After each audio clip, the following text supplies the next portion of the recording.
आज हम आपको ट्रांसफर सर्टिफिकेट और माइग्रेशन सर्टिफिकेट में फ़र्क बताएंगे। दोनों ही सर्टिफिकेट हमें आगे एडमिशन के लिए काम आते हैं, परंतु दोनों में क्या-क्या डिफरेंस है और दोनों सर्टिफिकेट जो है हमें कहाँ-कहाँ से मिल सकते हैं। आइए देखते हैं। हेलो, नमस्ते, सत श्री अकाल आदाब। मैं हूँ आपका education doctor Amrik Singh. Brilliant academic solution channel में आपका हार्दिक स्वागत करता हूँ। दोस्तों, first to eighth, ninth, eleventh इन सब क्लासेस के रिजल्ट्स आ चुके हैं या फिर आने वाले हैं। और अब बच्चों को आगे एडमिशन्स के लिए कई जगह कई स्कूल भी चेंज करना होगा, कईयों ने कई दूसरी स्टेट में जाना होगा। तो आज मैं आपको बता रहा हूँ कि ट्रांसफ़र सर्टिफिकेट और माइग्रेशन सर्टिफिकेट जो दोनों ही एडमिशन के लिए ज़रूरी होते हैं, काम आते हैं, इन दोनों में फ़र्क क्या होता है, कब हमें ट्रांसफ़र सर्टिफिकेट लेना है और कब हमें माइग्रेशन सर्टिफिकेट लेना है। तो आज की वीडियो में बने रहिए, हम आपको इसी के बारे में दोनों का फ़र्क बताएंगे। तो सबसे पहले बात करते हैं ट्रांसफ़र सर्टिफिकेट की।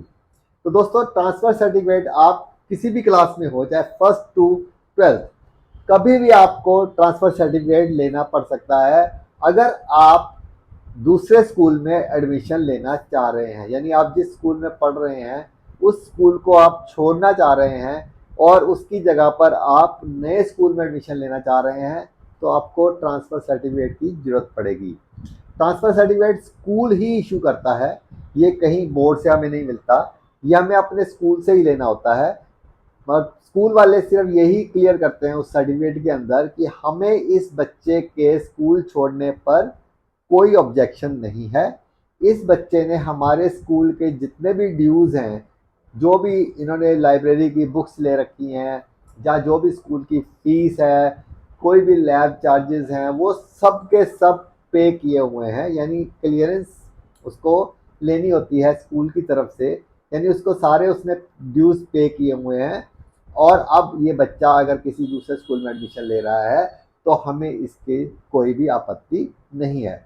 यानी ट्रांसफ़र सर्टिफिकेट के लिए आपको अपने पुराने स्कूल से ही कॉन्टैक्ट करना होता है और उसके लिए आप अपने स्कूल में जाइए और अपने वहाँ पर एक रिटन एप्लीकेशन में लिख के दीजिए कि हम ये स्कूल को छोड़ना चाह रहे हैं, मतलब हमें किसी दूसरे स्कूल में एडमिशन लेना है।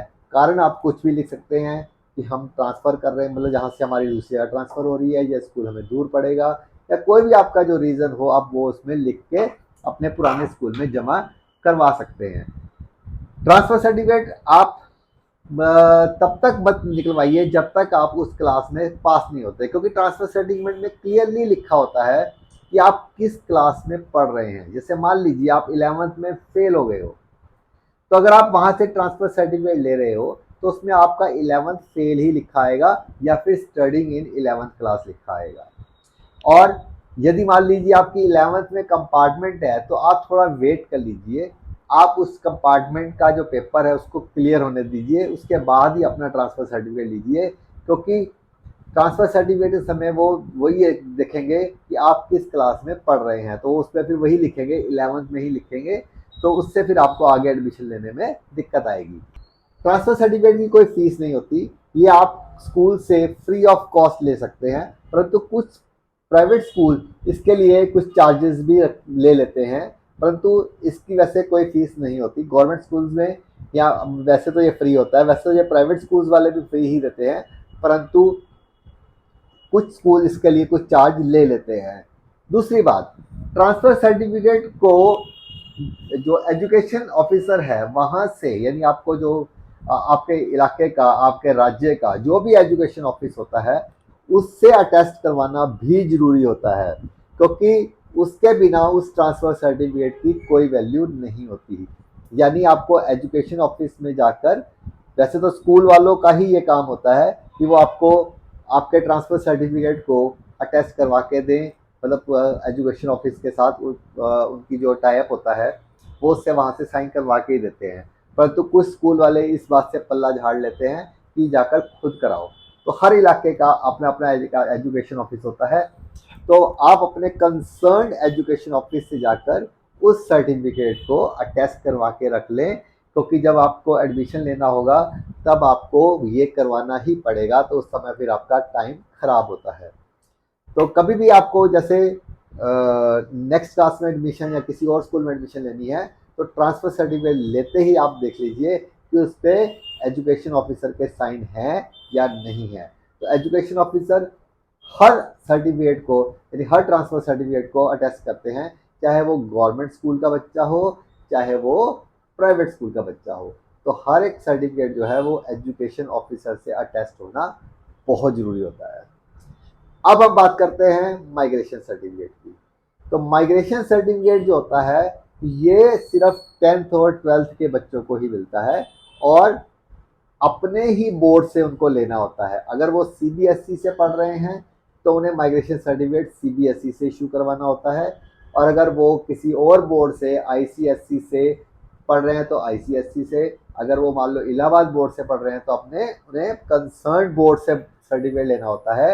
यानी मतलब ये सबका सर्टिफिकेट माइग्रेशन सर्टिफिकेट सेम नहीं होता है। तो सीबीएसई से माइग्रेशन कैसे लेना है उसकी वीडियो मैं डाल चुका हूँ और आपके बहुत सारे प्यार से मुझे सबसे ज़्यादा व्यूज़ उसी वीडियो पर मिल रहे हैं। और सबसे ऊपर जब भी आप माइग्रेशन सर्टिफिकेट फ्रॉम सीबीएसई लिखो तो नंबर 1 पे मेरी ही वीडियो आ रही है। इसके लिए आप लोगों का बहुत बहुत धन्यवाद कि आपने मुझे उस वीडियो पर इतना प्यार दिया। और मैं आज इसके डिस्क्रिप्शन बॉक्स में आज की वीडियो के मैं माइग्रेशन सर्टिफिकेट फ्रॉम सीबीएसई और माइग्रेशन सर्टिफिकेट जो भी मैंने एनआईओएस मैं उनके लिंक भी आपको प्रोवाइड कर दूंगा ताकि आपको अगर कहीं से माइग्रेशन सर्टिफिकेट लेना है तो उसी लिंक से आप जाकर आराम से ले सके या फिर आप मेरे चैनल पे जाके मेरी इस वीडियो पे जाके ले सकते हैं। तो माइग्रेशन सर्टिफिकेट जो है वो आपको एक नॉमिनल चार्जेस के साथ मिलता है, परंतु कुछ स्कूल जो हैं वो माइग्रेशन सर्टिफिकेट को अपने नॉर्मल सर्टिफिकेट जो है उसके साथ ही इशू कर देते हैं ताकि बच्चों को कोई प्रॉब्लम ना आए। परंतु कुछ स्कूल नहीं करते हैं तो फिर वहाँ से बच्चों को बहुत प्रॉब्लम होती है। और लास्ट ईयर भी मेरे पास दुनिया भर के फ़ोन आए कि मतलब सबसे ज़्यादा तो बिहार वालों ने बहुत तंग किया। बिहार के सीबीएसई ने बच्चों को माइग्रेशन सर्टिफिकेट देने में एक एक महीने से भी ज़्यादा टाइम ले लिया, जबकि दिल्ली में 3 दिन में सर्टिफिकेट मिलता है। अगर आप आज अप्लाई करेंगे तो तीसरे दिन आपका सर्टिफिकेट आपके घर पे होता है अगर आपने अर्जेंट में फीस जमा करा रखी है। परंतु बिहार झारखंड इन्होंने बहुत टाइम लगाया। तो मेरी गुजारिश है अगर कोई भी कंसर्न ऑफिसर अगर ये वीडियो देख रहा हो तो प्लीज़ अगर आप झारखंड या बिहार के सीबीएसई ऑफिस से ताल्लुक़ रखते हैं तो इस प्रोसेस को थोड़ा स्मूथ करवाइए ताकि बच्चों को कोई प्रॉब्लम ना हो। दूसरा, अगर आप माइग्रेशन सर्टिफिकेट मान लीजिए अगर आपको स्कूल वाले नहीं दे रहे हैं तो आप इसको फिर अपने कंसर्न बोर्ड से इशू करवा के आप आगे एडमिशन ले सकते हैं। परंतु कई बार क्या होता है माइग्रेशन सर्टिफिकेट के साथ साथ आपको ट्रांसफ़र सर्टिफिकेट की भी ज़रूरत पड़ती है। जैसे मान लो अगर आपने मान लो 10th में किसी स्कूल में आप पढ़ रहे थे, आपको 11th में स्कूल चेंज करना है तो आपको ट्रांसफ़र सर्टिफिकेट के साथ साथ माइग्रेशन सर्टिफिकेट भी देना होगा। तो अगर आपके पास मान लो कई स्कूल्स जो हैं वो ट्रांसफ़र कम माइग्रेशन दोनों इकट्ठा इशू करते हैं। जैसे मतलब आप यूपी के किसी स्कूल में से अगर आप मान लीजिए पढ़ रहे हैं तो वहाँ से जो है अगर आपने इलाहाबाद बोर्ड से किया है तो वहाँ से माइग्रेशन सर्टिफिकेट कई बार ट्रांसफ़र सर्टिफिकेट के साथ ही इशू कर दिया जाता है। तो अगर वो आपका दो सर्टिफिकेट एक में ही है तो आपका माइग्रेशन सर्टिफिकेट का काम वहीं पे ख़त्म हो जाता है, आपको एक ही सर्टिफिकेट से काम बन जाएगा। परंतु ज़्यादातर जो है वो दोनों सर्टिफिकेट अलग अलग होते हैं तो आप उस अपनी सहूलियत के हिसाब से अपने बोर्ड के अकॉर्डिंगली अपना माइग्रेशन सर्टिफिकेट इशू करवा सकते हैं। बाकी अगर आपके पास और भी कोई क्वेरी है तो आप वो मुझसे पूछ सकते हैं और अगर आपको कोई भी इसमें कोई क्वेश्चन पूछना है तो वो भी आप कमेंट बॉक्स में मुझे पूछ सकते हैं, मैं उसका जवाब ज़रूर दूंगा। और कोई भी आपको क्वेरी हो तो आप मुझे इस नंबर पर कॉल करके भी पूछ सकते हैं। और अगर आप मेरे चैनल पर पहली बार आए हैं तो प्लीज़ इसे सब्सक्राइब कर लीजिए और ताकि जो भी अपडेट है एजुकेशन से जुड़ी वो आपको टाइम टू टाइम मिलती रहे। और आपकी जो प्रॉब्लम है उस पर मैं जो वीडियो बनाकर दूसरे बच्चों की भी प्रॉब्लम्स को सॉल्व करने की कोशिश करता हूं, क्योंकि अगर एक बच्चे को कोई प्रॉब्लम आ रही है तो वही प्रॉब्लम और भी कई बच्चों को आ रही होगी। तो ये मेरा मानना है, इसलिए आप अपनी प्रॉब्लम को अगर आप मेरे साथ शेयर करेंगे तो हम उस पर वीडियो बनाकर आपके साथ साथ कई और बच्चों को भी इसमें हेल्प करेंगे। तो नेक्स्ट वीडियो तक के लिए बाय बाय।